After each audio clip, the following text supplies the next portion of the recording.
वृंदावन की वो रात जब चांदनी भी जैसे ठहर गई थी और हर दिशा में बस एक ही पुकार गूंज रही थी, कृष्ण तुम कहाँ हो।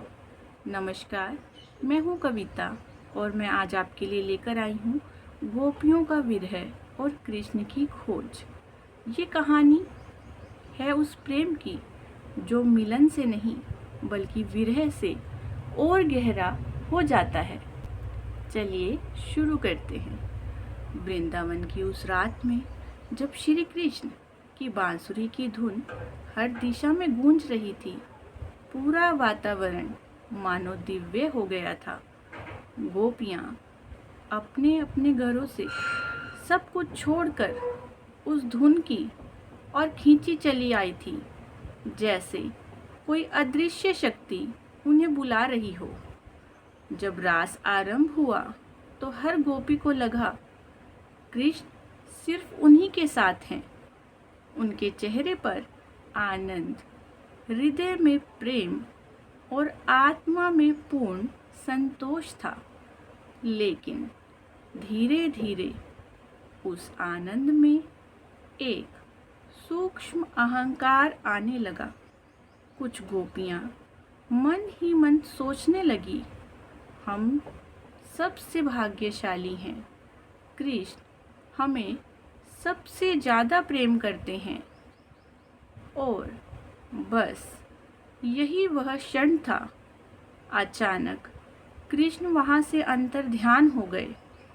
रास का मंडल खाली हो गया। चांदनी वही थी, यमुना वही थी, लेकिन कृष्ण नहीं थे। गोपियों का हृदय जैसे टूट गया।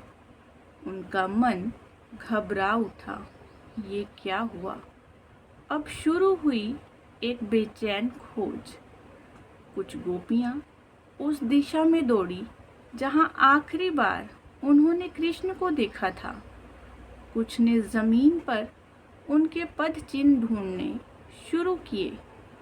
उन्हें कहीं कहीं चरणों के निशान दिखाई दिए और वे उन निशानों का पीछा करने लगी। चलते चलते उन्हें दो प्रकार के पद चिन्ह दिखाई दिए, एक कृष्ण के और एक किसी एक गोपी के। यह देखकर बाकी गोपियाँ ठहर गई। उनके मन में फिर से सवाल उठा, क्या कृष्ण किसी एक को हमसे अधिक प्रेम करते हैं? लेकिन जैसे जैसे वे आगे बढ़ी, अचानक वो दूसरे पद चिन्ह भी गायब हो गए। अब वहाँ सिर्फ कृष्ण के ही निशान थे। इसका मतलब था कृष्ण ने उस गोपी को भी छोड़ दिया। तभी गोपियों को समझ आया, कृष्ण किसी एक के नहीं हैं, वो तो सबके हैं और किसी के भी नहीं। अब उनका विरह और गहरा हो गया। वो जंगल में भटकने लगी, पेड़ों से, लताओं से, पक्षियों से पूछने लगी, क्या तुमने हमारे श्याम को देखा है? वो यमुना नदी के किनारे पहुंची और उससे भी विनती करी, हे यमुना मैया, तुम तो उनकी प्रिय हो, हमें बता दो वो कहाँ हैं हमारे कृष्ण।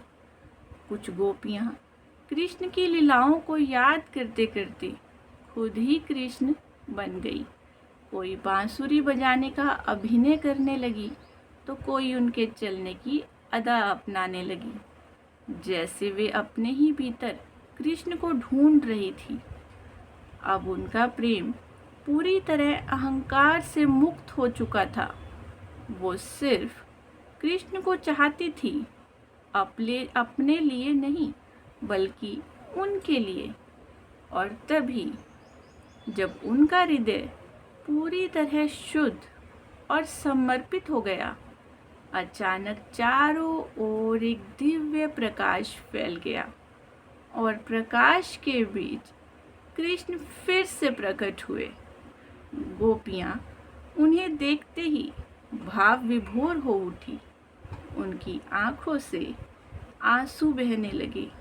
लेकिन ये आंसू दुख के नहीं, मिलन के थे।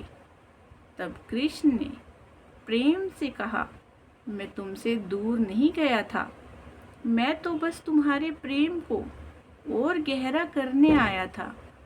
जब प्रेम में मैं खत्म हो जाता हूँ, जब प्रेम में मैं खत्म हो जाता है, तभी सच्चा हम शुरू होता है।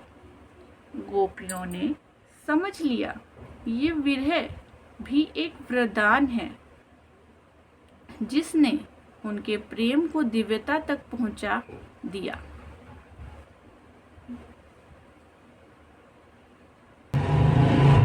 जब प्रेम सच्चा होता है तो वो मिलन में नहीं बल्कि विरह में और भी प्रबल हो जाता है।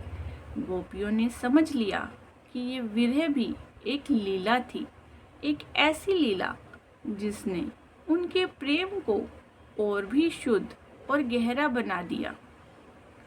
सच्चा प्रेम वो नहीं जो हमेशा साथ रहने में दिखे, सच्चा प्रेम तो वो है जो दूरी और दर्द में भी अटूट बना रहे। अगर आपको ऐसी ही भावनात्मक और प्रेरणादायक कहानियाँ पसंद हैं तो चैनल को सब्सक्राइब करना मत भूलिए और बताइए, क्या आपने कभी ऐसा प्रेम महसूस किया है? चलिए, तब तक के लिए राधे राधे।